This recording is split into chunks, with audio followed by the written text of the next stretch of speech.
basically, so Youth Music, we were set up in 1999 to support children and young people to make, learn, or earn in music. And we've been funded since that time by the Arts Council. And so every year we give out over £9 million in national lottery funding, but we also raise money from other sources as well. And so we've got kind of a mixed income model.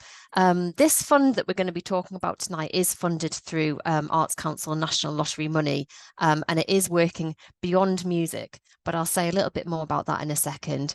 And across the work that we do, we work with about 500 organisations up and down the country, funding them to support children and young people in music, and that age ranges from 0 to 25.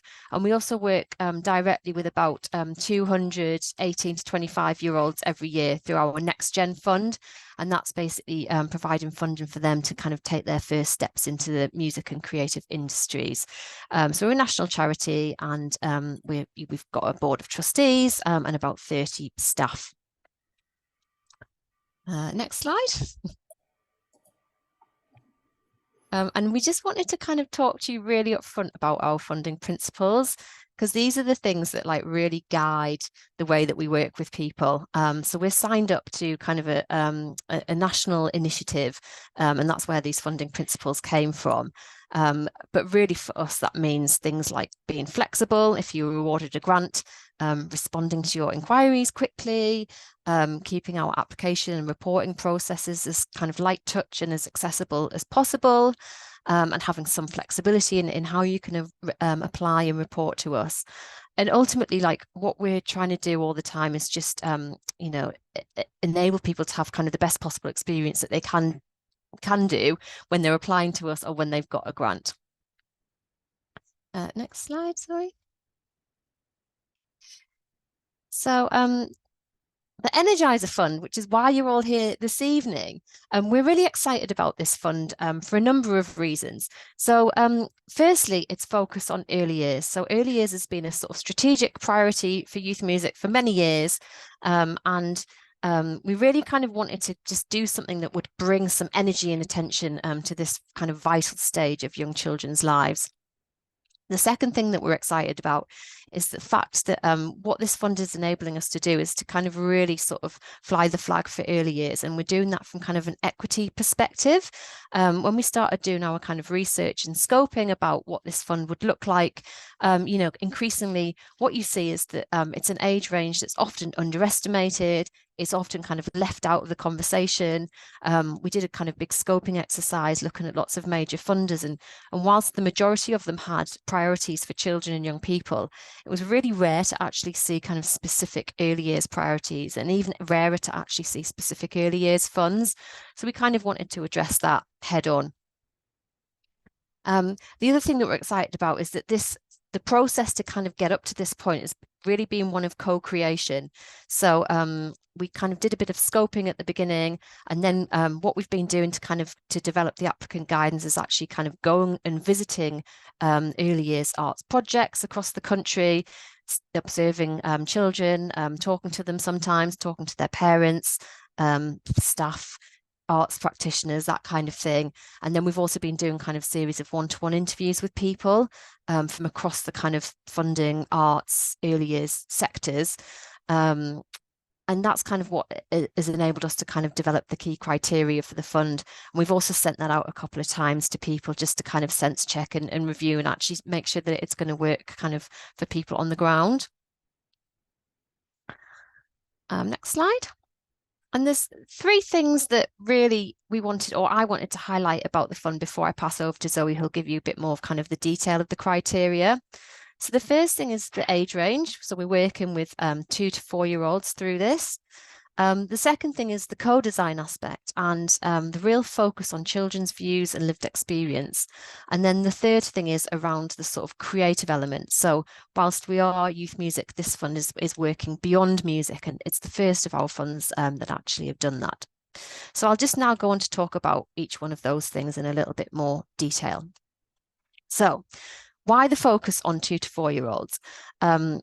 when we were looking at early years initially, obviously 0 to 5 is a massive age range, and there's so many things and developments that are happening within those first 5 years. And we decided that we wanted to actually be quite targeted. However, we also pragmatically realized that we needed to kind of build some flexibility within that. And when we were looking at the policy landscape, obviously there's quite a lot going on at the moment in those kind of like the first years of life, and particularly, big government focus on the sort of 0 to 2s. So there's lots of things that people are kind of tasked to being delivered for that age range. And then when we were kind of moving further over to like the 4 to 5s, obviously that's when more of the kind of school readiness agenda sort of was coming in, and baseline testing and all that kind of thing. So what we really were kind of trying to do is in a way kind of stay away from those competing priorities. And that's why we settled on 2 to 4s. Also, when we were kind of speaking to people just broadly about the early years, there just seemed to be loads of excitement about this kind of age range in terms of just being such a kind of formative and like really sort of characterful age. So some of the words that you can see on the bottom of the screen there is just some of the words that people were kind of using to describe 2 to 4-year-olds when we were talking to them about it. And that's part of the thing that was really sort of generating excitement with us. So then thinking ahead to this kind of whole thing around lived experience and co-design, which are a really big focus of the fund. Often when we're talking about this at Youth Music, we might call it youth voice for shorthand. And you can see straight away that, those words of like youth and voice are quite problematic when it comes to small children. And really, that's kind of symptomatic, really, of a lot of that kind of like youth voice and participation work that goes on across our sector, is that it's often the youngest children's views that are being left out of the conversation. And you might recognize on the left-hand side of the screen there that Hart's ladder of participation, which is, a framework that's kind of commonly used in youth voice activity. And really that framework and a lot of the other kind of frameworks that sit around this stuff are designed for older children.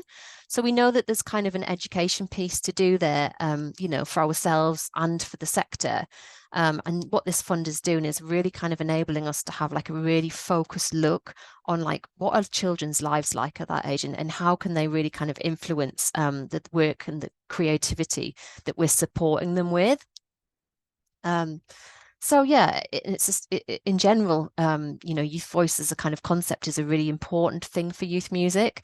It's a strategic priority for us, and it's something that we've been advocating for throughout kind of our funding programs for quite a few years now. So we really kind of wanted to just bring some focused energy on that into the early years ages.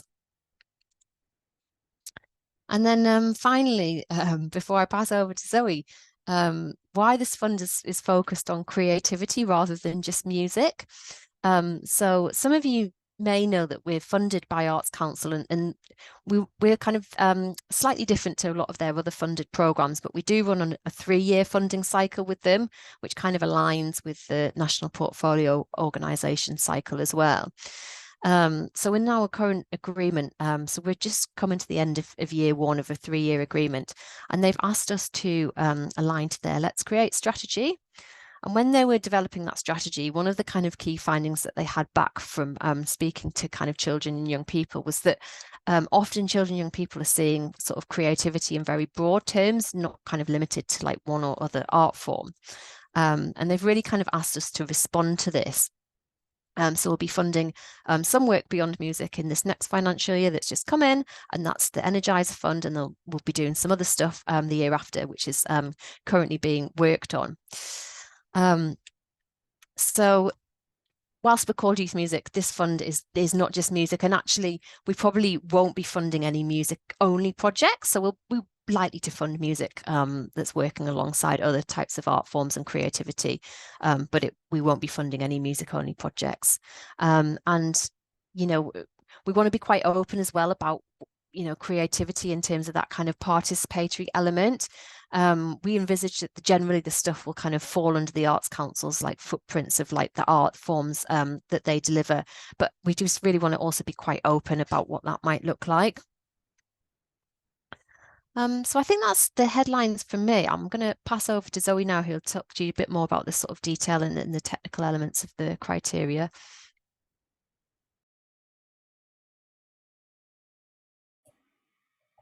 Just calmly unmuting myself. Don't panic, Zoe. Also, apologies. As a lot of people are at the moment, I'm just dealing with a cold, so I apologise if I have to mute for some inelegant coughing. But let's see how we go.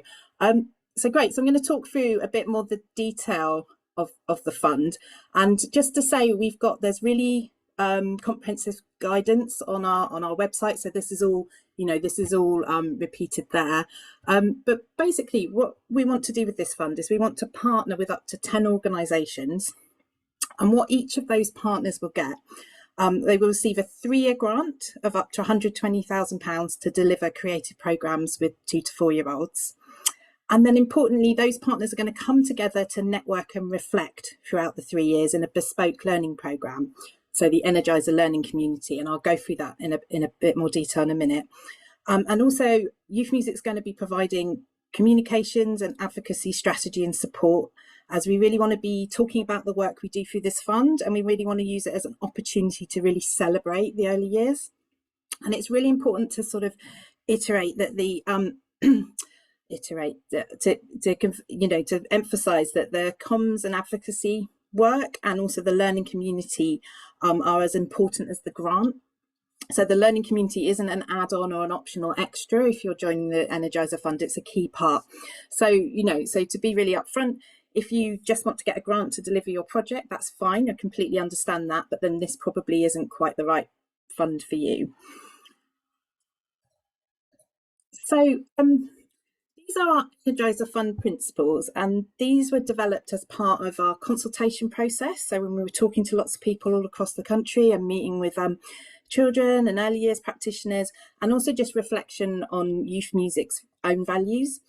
And we've put them really front and central in the criteria for this fund because we want to be really clear about who we want to partner with. So I'll just give a little bit of an overview of these, but they're all really clear. They're sort of detailed in the guidance. So the first one, which I think is almost the most important one, is being open to learning and developing. And that's for everyone involved in this fund, and that includes Youth Music, which is why we're sort of talking about having 10 funded partners rather than just 10 grant holders. And what we also want to emphasize with that is we're not looking for organisations that have it all sorted, but we want people who are being honest about where you need to develop and are committed to developing. Partnership working is a really important part of this fund. So working in partnership with other organisations on your delivery, also with Youth Music and the people and the organisations in the learning community. And then really importantly, children's rights. So, we're just having this fundamental belief that children have rights. We believe that children have a voice. And also important to acknowledge here that we sort of know that the term voice doesn't quite work for early years and is limiting and doesn't recognise the many ways in which young children communicate. And we really want to use this fund to explore that. And then linked to that, is this real belief that children are competent and creative, and we really value child-led work. And we're really excited by what children can teach us. Then we believe the work should be inclusive, diverse, equitable and accessible. So we're looking for organisations who are constantly thinking in that way and thinking about how they can improve that in their programme and in their organisation. And then diverse modern childhoods, so being interested in and valuing that. And so that's really challenging ourselves to constantly think, what's childhood like for children now? What is the culture and the creativity that they experience at home or out in the world, and not shying away from things like technology or sticking to one type or style or way of doing creativity. And then finally, valuing children's creative ambitions and well-being above school readiness or outcomes, so sort of having that at the heart.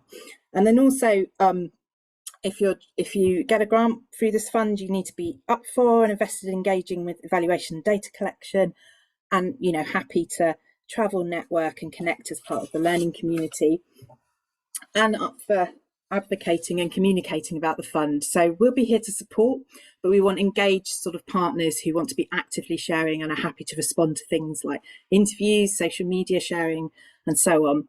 So if you're applying for a grant, you need to align with these principles. You don't need to be top of the class with all of them. Some areas might be developing. and that's the case for youth music as well, but you should sort of, you know, be aligned with them and interested in them. So I'd really encourage people to look at the principles in our guidance and really think about, is that what your organisation is about? Is it what you want to focus on at the moment? If it's not quite what where your organisation's focused on at the moment, then probably this isn't quite the right grant. We just want to be really upfront about that. So what could an Energiser Fund partner look like? So the organisations that will be successful here. So this is just some examples with some exciting icons that I found in PowerPoint. And it's not an exhaustive list, and the full criteria is in our guidance, but you can see it's quite broad. It could be a theatre company, nursery school, CIC, a museum, a library. But I think the really key thing, it's got to be an established organisation with a track record. So you've done some work with 2 to 4 year olds. It doesn't matter if it's just with 2 and 3 year olds or just with 4 year olds, but you've got that experience of working with them. Your experience of working with early years children facing barriers.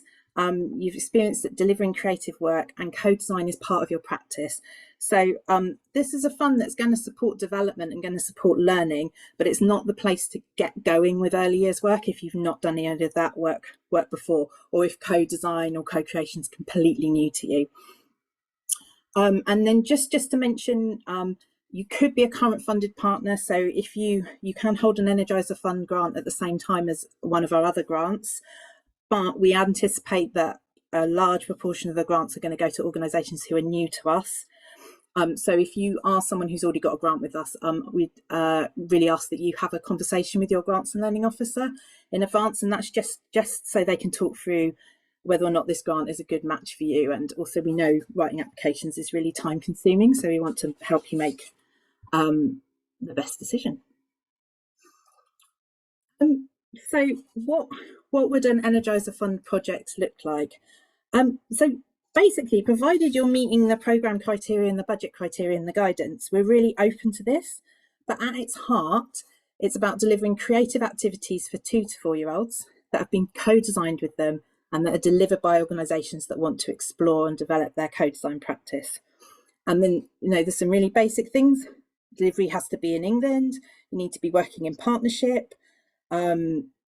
Your programme will be responding to the context you're based in. So that's why we've left flexibility. So the children, the families you work with, what your organisation needs, what the area, the geography you're working in needs. And you must have built-in participation in the learning programme into your project. But it is pretty open, and we've put some programme examples on our website. Obviously, this is a new fund, so they're not things we've already funded, and they're just examples. They're not precisely, they're just some examples of what things could look like. But hopefully give you an idea of the sort of diversity of things that we could support. Yeah, so the learning community, again, it's all detailed in the guidance. So this is going to be coordinated by Youth Music plus a learning partner who's an organisation that we're currently recruiting. We should have them in place by the end of March. And there's 4 elements that everyone gets if you've got an Energiser Fund grant. You get allocated a mentor that you get to meet with online in person to support your specific programme. We'll have monthly online group reflections. We'll have a couple of face-to-face events twice a year, bringing people together. And then we'll have some sort of online training or skills development sessions. And they'll be really developed in response to what funded partners need. So if people are like, we want something to focus on evaluation or safeguarding or accessibility, we'll sort of plan it around those partners.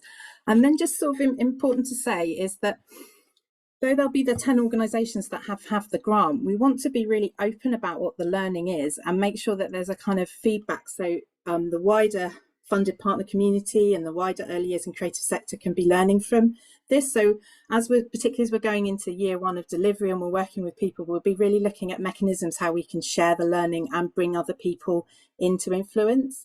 So we can learn from them, because we sort of think that's where the most value is going to come from this, is if we're really open with what's going on in the project and sharing.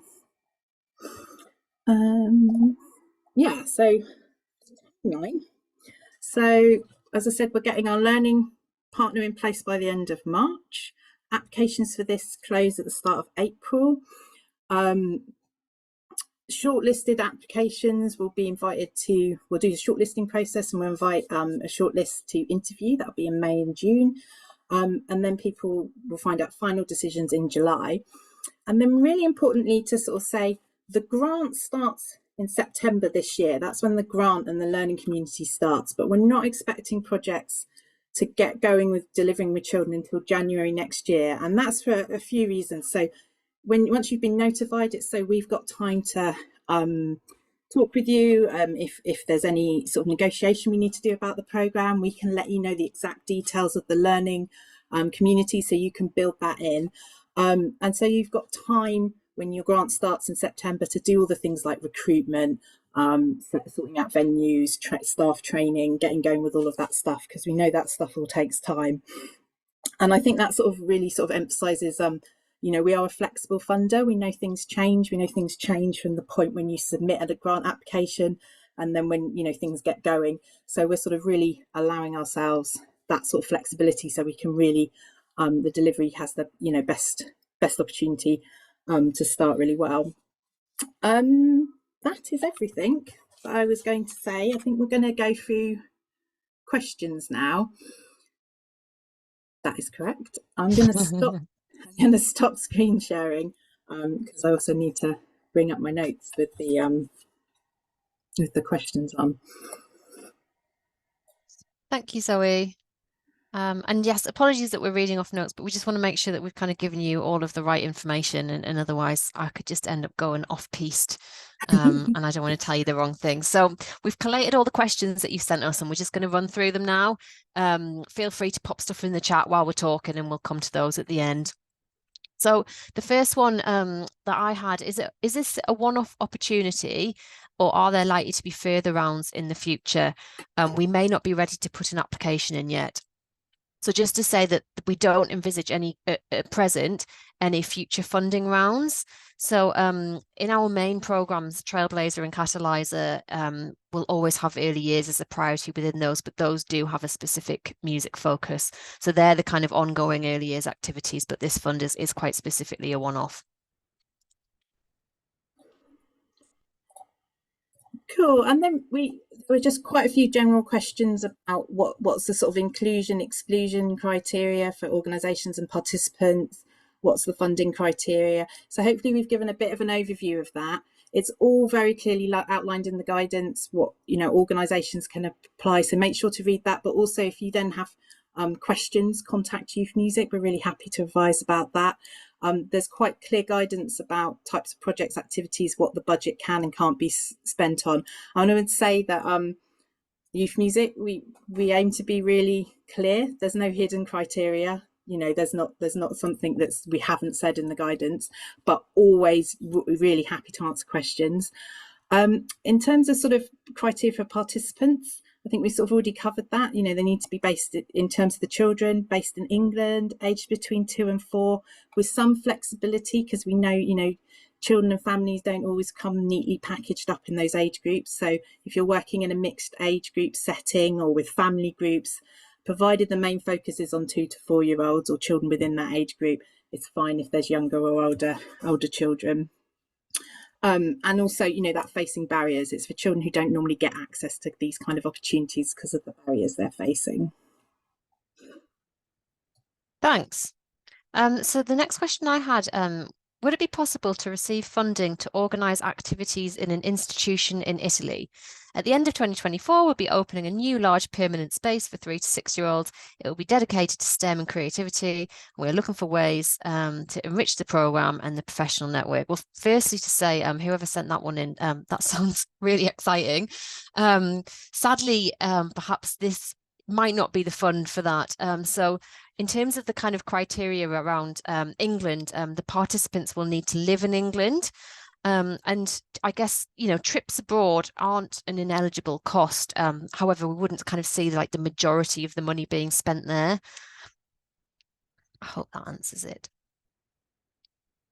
And then there's some questions actually a little bit kind of music specific. So somebody said, if we don't have a centrally musical approach to our work, can we still apply? Hopefully that's already been answered. But yeah, the fund's about creativity. So yes, so long as there's some other creative activities included.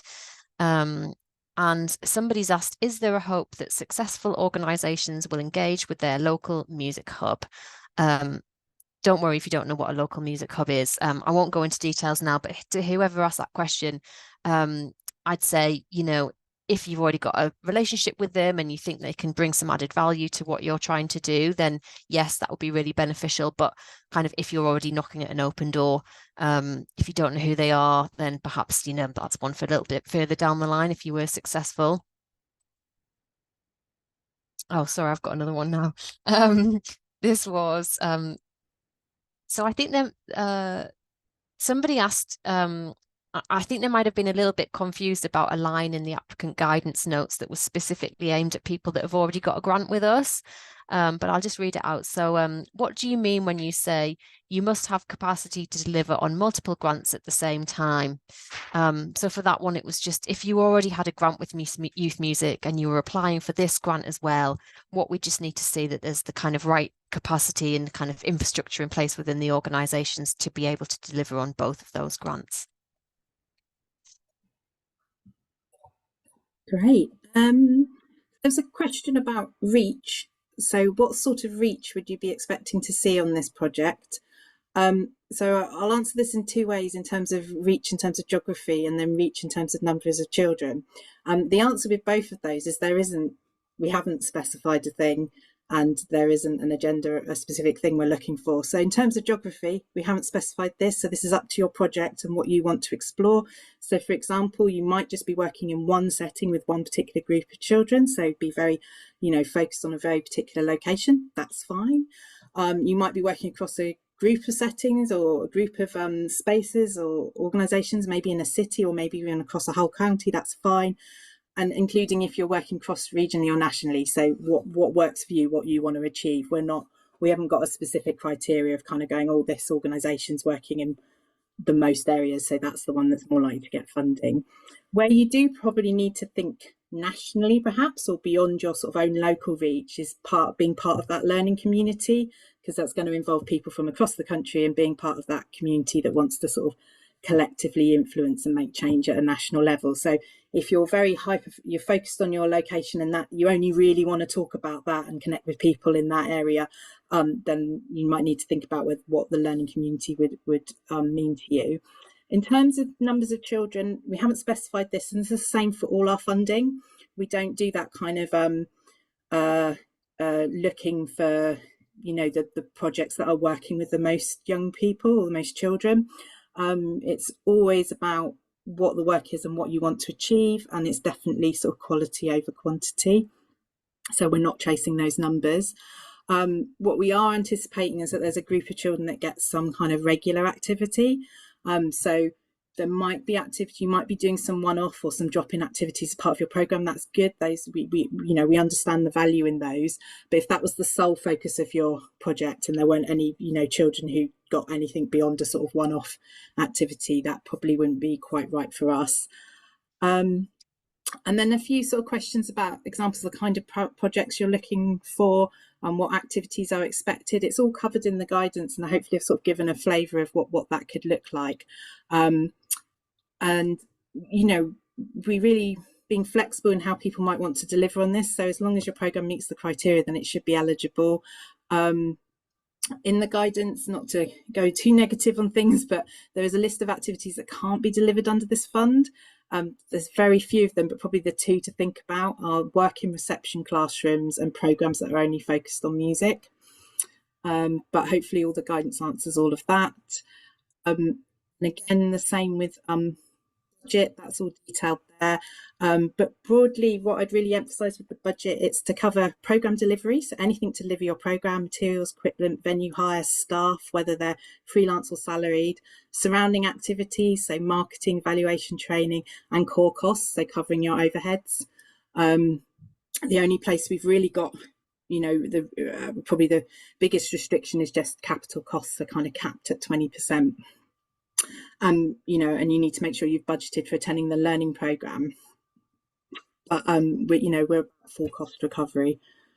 And just while you're on, Yeah, go on. Oh, sorry, just while you were on budget, somebody had said, can you spend some of the funding on recruiting a member of staff? So hopefully that's clarified that you could.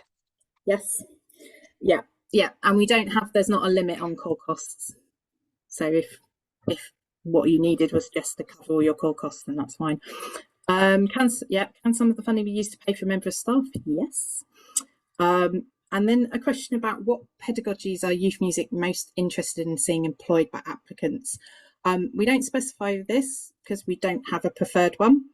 We're open to it, and we're going to anticipate there's going to be a real diversity of approaches from the 10 partners. What I would say is it's absolutely got to be child-led, child-focused.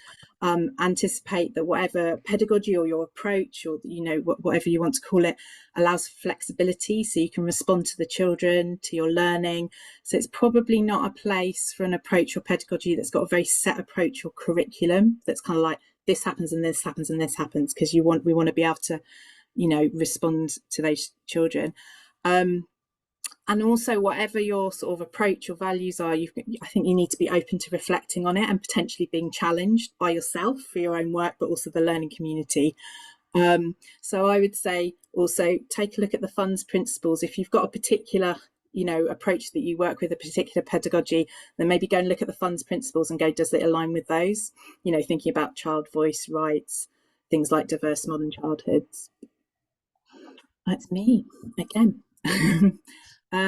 When you say with 2 to 4 year olds, what type of involvement are you anticipating them to have with the projects?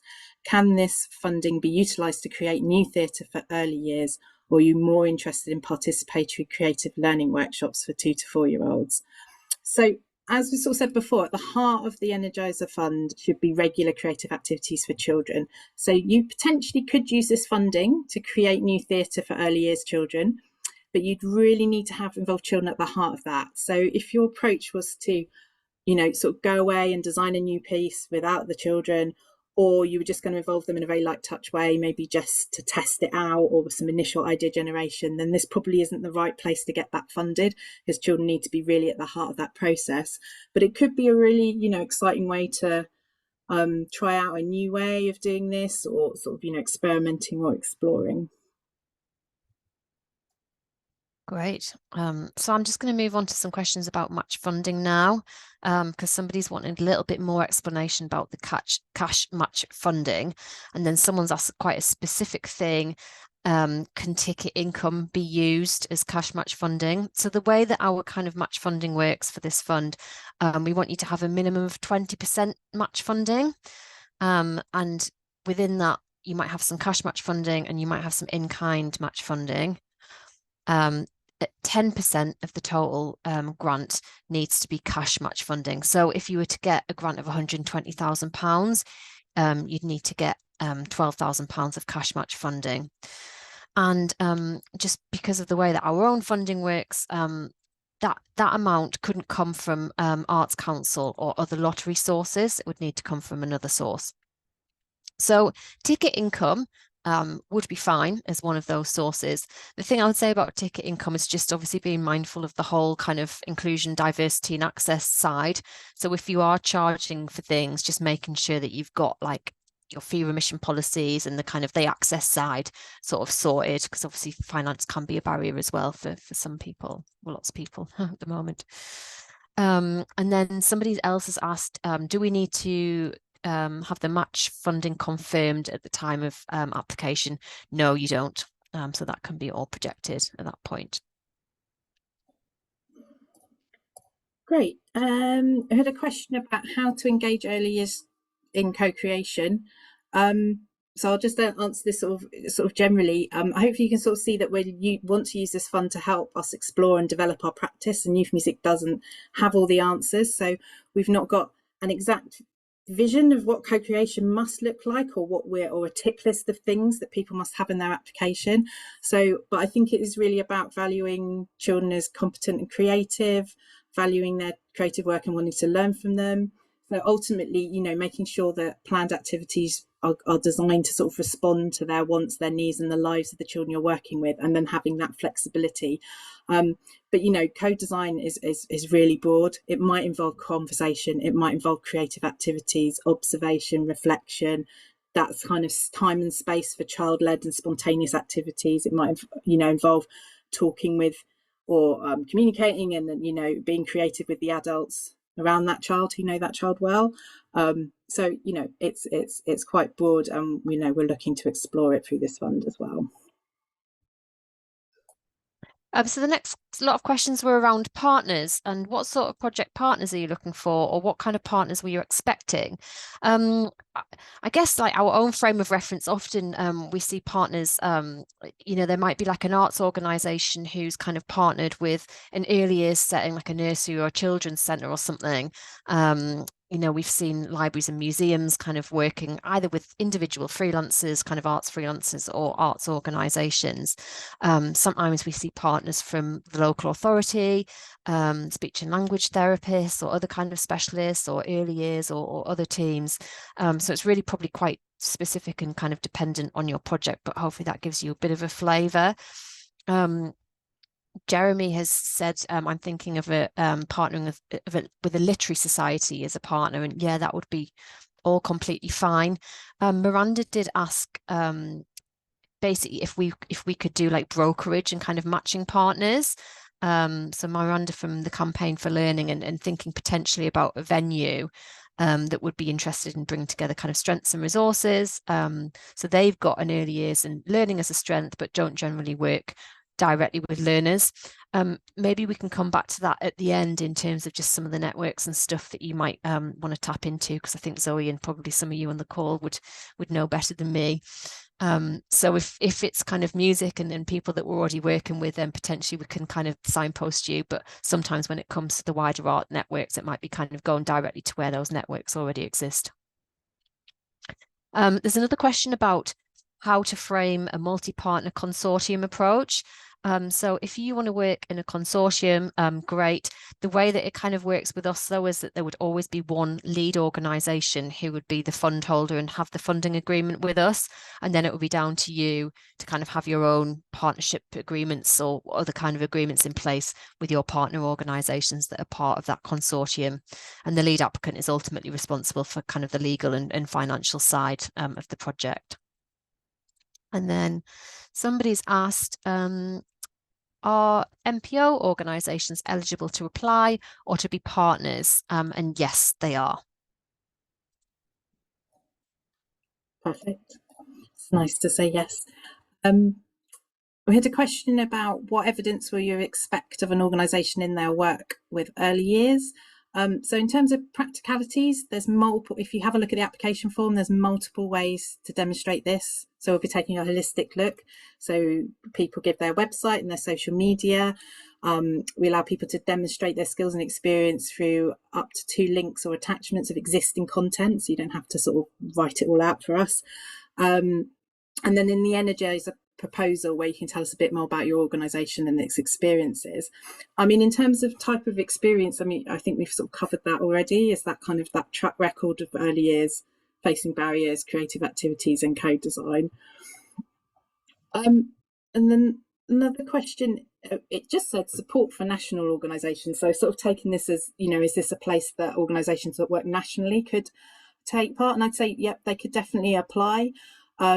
I think the one thing I'd say to be mindful of if you work nationally or you're a strategic organisation or maybe a sector support organisation is just remembering you still need to do that direct delivery with early years children within your programme, or thinking about how you would do that or who you would partner with to do that. But I think absolutely there is potential. Great. And then so moving on to the learning community now. How much is an organisation expected to participate in networking, e.g. how many meetings per year, and does this have to be in person? So what we've said is that there's going to be 2 in-person events each year. So that's the things that are definitely be kind of happening in person. And then beyond that, it's more of a kind of online offer. So the monthly reflection sessions, group reflection, online. Mentoring sessions, we think around 6 to 8 per year, again, online, although the first one might be face to face. And then the training and skills development days, these are, they're kind of ad hoc in response to need, but they will be online as well. So what we said in the guidance is to estimate that 2 people from the team will attend each activity, and to budget for that as well. I think just to emphasize the point that Zoe was making earlier, when we were kind of doing the consultations, one of the kind of things that people wanted from this was this kind of like joining up, sharing practice, being part of a wider network. So if the kind of the thought of attending all of these networking and kind of training and development sessions is kind of not really filling you with excitement, then perhaps this isn't the right fund for you. And also the other thing to say is that, we've kind of estimated this and we've kind of based it on programs that we've done before. But, as we move through the 3 years, obviously that structure might be subject to a little bit of change. And that's why we've got flexibility built into our sort of grant making practices. Oh, it's me again. Okay. What are the reporting requirements? So the way that the reporting requirements to youth music will work, it's likely that we'll have like an annual sort of like written report that you do on our online grant system. And these generally cover off like how you spent the money, what you've done, who you've worked with, any learning that you've had to date. And then we have these kind of core questions that we ask across all of our funds around like safeguarding and equality, diversity and inclusion, just because they're really important things to us, that we want to kind of just make sure is a kind of consistent line of conversations with all the organisations that we fund. But generally that reporting will be kind of like, it'll not take you kind of days and days to complete. It's just really about kind of giving us the numbers. And then at the end of the grant, there's a more kind of detailed one, where you'll kind of break down in a bit more detail kind of who you've worked with and the sessions and stuff that you've run.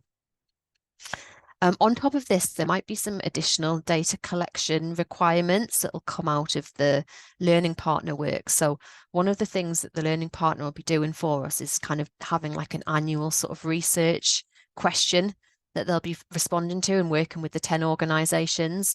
So it's envisaged that kind of at that first meeting that we'll have, the face-to-face meeting, we'll spend some time exploring what that's going to be, and then also what potential is for data collection. So that'll have to be quite co-created, we know, with the 10 projects. So it's a kind of like watch this space, but it'll be something that'll be kind of negotiated in partnership. Great. Last 2 for me. So a question about how will you assess the applications? So we've been upfront, it's in the guidance, it tells you how we assess and what we're assessing against. So a couple of things to sort of understand about our assessment and decision making is decisions are always made collectively at Youth Music. So there's always a group of people. Applications get looked at by multiple people, some of them who sit within the Youth Music team and some sort of external experts that we bring in. And that's because we, really value a diversity of views, skills and lived experiences, because we know that leads to better decision making. But as you sort of expect, we're really honest with that criteria. That's what we're using to assess. So we, look at your program. Is it a good fit for the fund? Look at your organisation. Do you meet all the eligibility criteria? And how well are you matching the fund's principles? And then when we're making our final decisions, because as ever, we get lots of applications that are all an excellent fit and all very fundable, and we have limited number of grants to give out, is we sort of take that sort of assessment stuff and look at other data as well. So we want to make sure we bring a diverse range of organisations from across the country and that we're working across a range of creative areas, so we've got a diverse mix of organisations. And we also try to be equitable in our decision making, so targeting investment towards people or places that need it the most. And we're also looking at things like organisation type, so sort of turnover, the children and the families reached, geographic location. So we're sort of balancing those things together. And if you look at section 9 in the guidance, that's broken down in a bit more detail.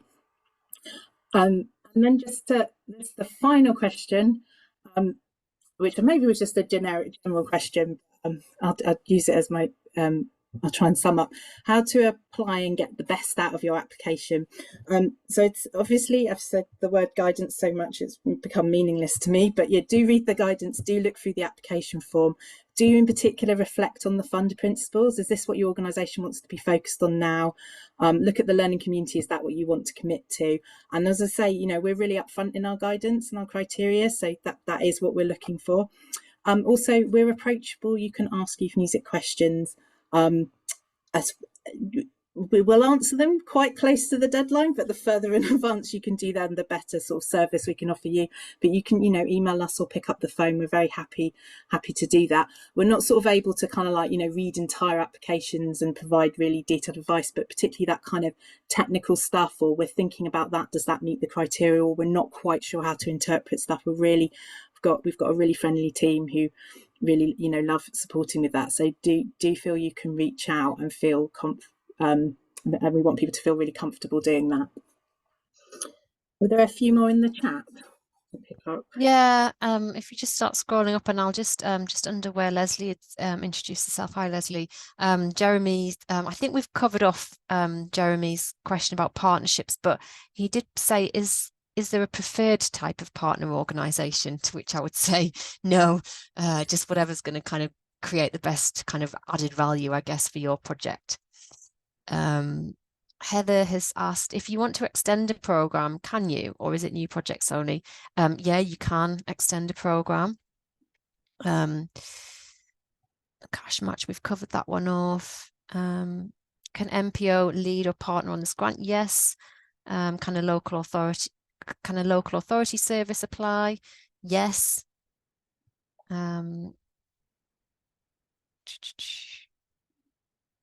Maybe we can come back to Miranda's point, where Miranda's asked us to, could we like match with venues, museums, galleries, libraries, other organizations. Zoe, did you have any advice on that one?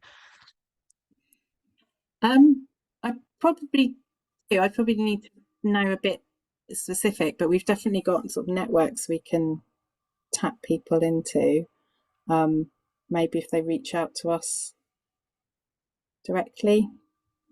Yeah, thank you. And Camilla has very kindly left her email address in for this work she's going to be doing in Italy. So everyone, please do take a look at that and get in contact with her for what sounds like an exciting opportunity. Miranda's also asked, have you seen that next one, Zoe? Are you interested in addressing 2 to 4 year olds within an informal, non-formal or formal learning basis, i.e. would parents be involved? So I think we envisaged that parents will be involved in some of the projects. Have you got any more to say on that one, Zoe? Yeah, we've not got a preference. So we imagine that some work will be completely in maybe, more formal earlier settings. Others will be in that we imagine a really diverse range of that. Yeah, and that some of those programs, parents will be involved as well. Yeah. Sarah's asked to follow up, how do you perceive the role of parents within this initiative?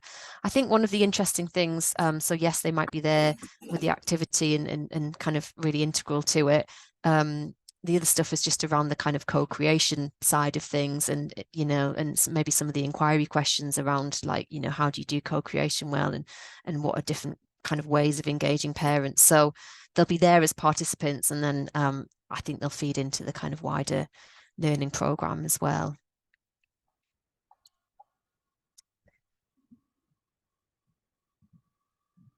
Yes, so Liz has asked, if one of the 2 people coming to the learning community is an early years practitioner, can we put in for costs to cover her work back at her setting? Yes, please definitely make sure you do, and that you've kind of spoken to the settings as well about their ability to be able to kind of participate. Will there be action learning sets in the training and skills development or mentoring sections? I suspect there will be in the online monthly reflection sessions, but we're just kind of, that program again will be a little bit kind of responsive to what people need and want. Are we able to do dissemination locally and put in budget lines for this, or will dissemination only be through youth music nationally? No, you can do your own local dissemination too, and you can put budget in for that. And Miranda wants to call you tomorrow. Is it best if people just approach us by email? Yeah. Yeah, initially, and then we can schedule a chat in if we need one. Right, that is the end of the written questions in the chat. Does anyone else have anything else that they would like to ask?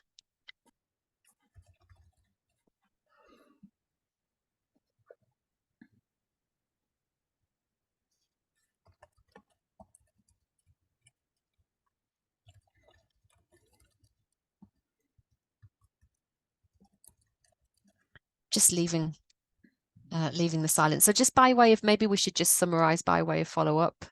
Zoe, were you going to send the slides out to people tomorrow? Yes. Yeah, and so you'll have our email address on the slides, and then Zoe's just put the email address in there of our kind of grants and learning team. So any sort of inquiries, please send it to that.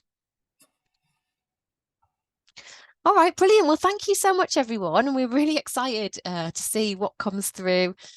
Please do reach out to us in the meantime if you've got any further questions, but we'll let you go there. Thank you very much.